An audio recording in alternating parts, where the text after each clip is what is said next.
Subscribe பண்ணுங்க. அப்படியே பக்கத்துல இருக்க பெல் ஐகானையும் பிரஸ் பண்ணுங்க. கடகராசி பூசம் நட்சத்திர சனி பெயர்ச்சி பலன்கள் 2025 முதல் 2027 வரை. வருகின்ற 29ஆம் தேதி மார்ச் மாதம் 2025 சனி பகவான் பெயர்ச்சி பெறுவார். அஷ்டம சனியிலிருந்து விலகி இதுநாள் வரையில் ஏற்பட்டிருந்த கஷ்ட நஷ்டங்களும் துன்பங்களும் இழப்புகளும் பல வகையான நெருக்கடியிலிருந்து மீண்டு வரப்போகும் பூசம் நட்சத்திரம். பூசம் நட்சத்திரம் சனி பகவானின் ஆதிக்கம் நிறைந்த நட்சத்திரம். இந்த நட்சத்திரக்காரர்கள் வாழ்க்கையில் பெரிதளவு வெற்றி பெறக்கூடிய ஒரு நட்சத்திரமாகவே இருக்கும். ஆனால் அஷ்டம சனிக்கு எந்த நட்சத்திரக்காரர்களும் விதிவிலக்காக இல்லாமல் அனைவரையும் ஒரே நிலையில் சமமான நிலையில் கொண்டு வருவதுதான் சனி பகவான். அஷ்டம சனியில் நீங்கள் சந்தித்த கஷ்ட நஷ்டங்களை சொல்வதற்கு வார்த்தைகள் இருக்காது.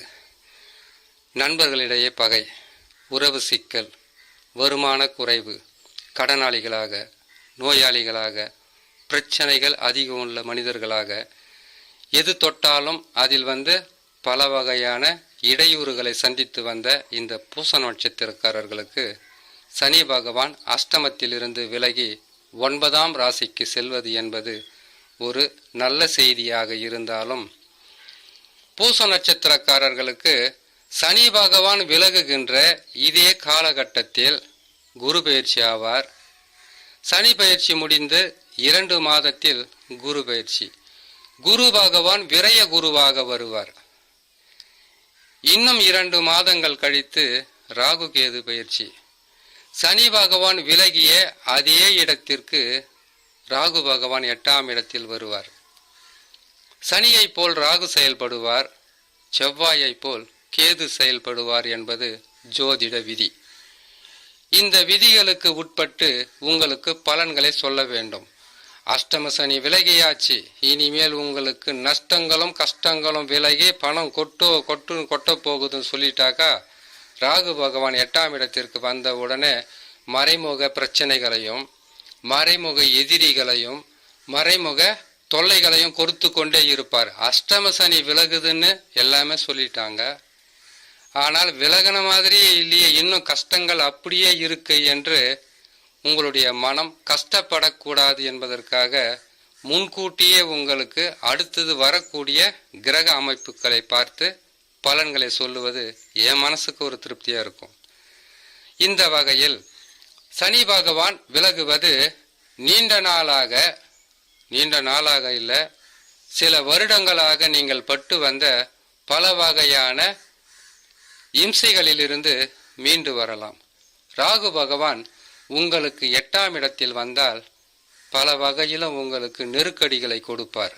ஆனால் சனி பகவானை போல் முழுமையாக செயல்படாமல் அவர் இருக்கின்ற இடத்திற்கு தக்கவாறு பலன்களை தந்து விடுவார்.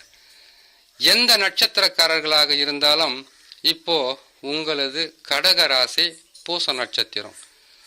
பூச நட்சத்திரத்தில் பிறந்த உங்களுக்கு முதல் தசா சனி தசா. சனி தசா முடிந்தவுடன் உங்களுக்கு புதன் தசா நடக்கும். புதன் தசா முடிந்தவுடன் கேது தசா நடக்கும். கேது தசா முடிந்தவுடன் சுக்கிர தசா நடக்கும். இப்படி தசாக்கள் மாறுபட்டு வேறுபட்டு வந்து கொண்டே இருக்கும், நடந்து கொண்டே இருக்கும். இந்த கிரகங்கள் தசாவை நடத்துகின்ற கிரகங்கள் உங்கள் சொந்த ஜாதகத்தில் லக்கினத்திலிருந்து பார்க்கும்போது எந்த நிலையில் அமர்ந்திருக்கிறது, அந்த அமர்ந்த கிரகங்கள் உங்களுக்கு பலமாக இருக்கிறதா பலமற்று இருக்கிறதா என்பதுதான் பேசும் பொருள், பார்க்க வேண்டிய ஒரு முக்கியமான விஷயம். எதற்காகன்னு கேட்டீங்கன்னாக்கா, சனி பகவான் மாறிவிடுவார், ராகு கேதுக்களும் மாறிடுவாங்க. ஆனால் நற்பலன்களை உங்களுக்கு அடுத்தது அதிகமாக கொடுக்குமா அல்லது மீண்டும் உங்களுக்கு பிரச்சனையாகவே இருக்குமா என்பதை முடிவு செய்ய வேண்டியது உங்கள் சொந்த ஜாதகத்தில் இருக்கக்கூடிய தசா மட்டும்தான். அந்த தசாவாகப்பட்டது சிறப்பாக இல்லாமல் உங்களுக்கு பாதகமான நிலையில் அமர்ந்திருந்தால் இப்பொழுது நடந்த இந்த அஷ்டம சனியில் நடந்த பல வகையான கொடுமைகளும் கஷ்டங்களும் பாதக தசாவில் தான் நடக்கும். அப்படி இல்லாமல் வலிமையான தசாவாக இருந்துவிட்டால் உங்களுக்கு நஷ்டங்கள் இருந்திருக்கும், கஷ்டங்களும் இருந்திருக்கும். அஷ்டம சனியில் அகப்படாத நட்சத்திரமோ ராசியோ எதுவுமே இருக்காது. 9 கிரகங்களில் தரக்கூடிய பலன்களை 12 ராசிகளும் 27 நட்சத்திரங்களும் பெற்றே ஆக வேண்டும் என்பது விதி. இந்த விதியை மாற்றி எழுத முடியாது. ஆனால் அதிலிருந்து மீண்டு வருவதற்குண்டான வழியாக வீழ்ந்தவன் எழுவான், தாழ்ந்தவன் வாழ்வான் என்பதை உணர்த்தி காட்டுவது உங்களுக்கு இருக்கக்கூடிய தசாதான். தசா மட்டும் நல்ல நிலையில் இருந்து விட்டால் அஷ்டம சனி விலகியதும் குரு ராகு கேதுக்கள் சில பாதகங்களை தந்தாலும் அதிலிருந்து மீண்டு வருவதற்குண்டான வழியாக இருக்கும்.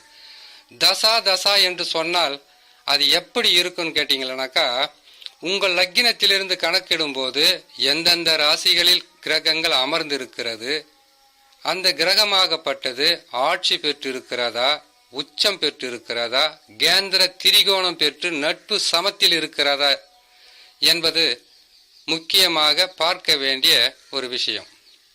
அடுத்தது நீச பெற்றிருக்கிறதா, நீச பகை பெற்றிருக்கிறதா, அல்லது 6, 8 அமர்ந்து உங்களுக்கு கஷ்ட நஷ்டங்களை தரக்கூடிய அமைப்பில் இருக்கிறதா என்பதை முக்கியமாக பார்க்க வேண்டிய ஒரு விஷயம்.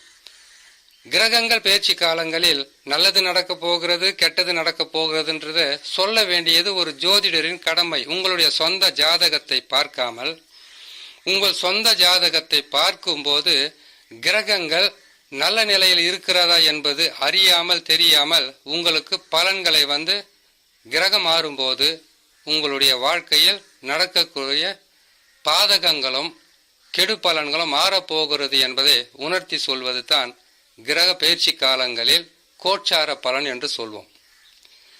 அந்த வகையில் கடகராசி பூச நட்சத்திரக்காரர்களுக்கு அஷ்டம சனி விலகியதும் கஷ்டங்களும் விலகும். சனி பகவான் மட்டும் இதனால் வரையில் தந்து வந்த பல வகையான பிரச்சனைகளிலிருந்து நீங்கள் மீண்டு வரலாம். பிரிந்த உறவுகள் உங்களை நாடி தேடி மீண்டும் நட்பு பாராட்டும். அது மட்டுமில்லாமல் கையிலே காசு பணம் இல்லாத போது உதவியாக கேட்டவர்கள் நீங்கள் கேட்கும்போது இல்லை என்று சொன்னவர்கள் கூட இப்பொழுது தேடி உதவிகளை செய்வார்கள்.